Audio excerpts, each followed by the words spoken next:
Hello, it's Bradley J. Travel. I'm Brad. Do you want to hear an intense story, one that perhaps you should listen to every so often when you feel like your life is difficult? Some years ago, I met this gentleman at the Keleti train station in Budapest. Listen to his story. Go. My name is Ed Altman. I was born in Budapest in 1943. My parents fled from Hungary when the Russians came in. My father had a small bottle of poison. He said if the Russians catch us, he'll feed it to me, a 1.5-year-old baby, my mother and himself. He was in the First World War in Bukovina on the Russian front, and he saw what Russians did to women and children. We escaped into Austria just in time for the bombing raids in Vienna. The parents dug themselves out of a bunker by the Opera House. Then my father got a job on a coal barge on the Danube, taking coal from Regensburg down to Linz, Austria. From 1945 to 1950, I grew up as Tom Sawyer on the Danube.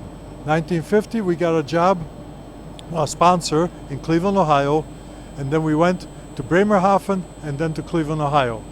I was able to come back in 1996 as an American lieutenant colonel, and I did some security work because there were some terrorist attacks at that time in Arabia, so the bases here needed to be looked at.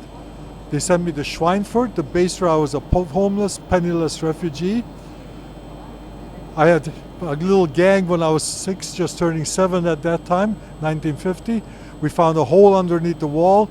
We went outside after our parents fell asleep. Military police were going around and around. They never found us. Now, as I went there with my team of a major, a senior sergeant, and a number of civilians, a major came up and said, "Sir, let me brief you on our security." I said, "No, Major, let me brief you. I breached your security 51 years ago." We found the place where the hole was, but in 51 years the Army had fixed it. Then we went to the central square where if your name was announced, you were saved. You could go to Canada, America, England, Australia. If your name was not announced, you had no future. One day the parents were whispering, but we kids heard them anyway.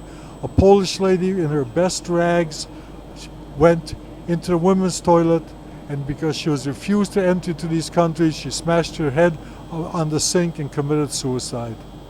Now I stood there where I was a homeless refugee as an American lieutenant colonel. I went on to spend some time with this gentleman on the train towards Novi Sad, Serbia. I went all the way to Novi Sad. He went a different direction after a while, but I'm really glad that I asked directions. A lot of folks won't ask directions. They'll look at their phone and they miss potential, very valuable interaction. If you like this video, consider subscribing to the channel, and remember to always travel lightly.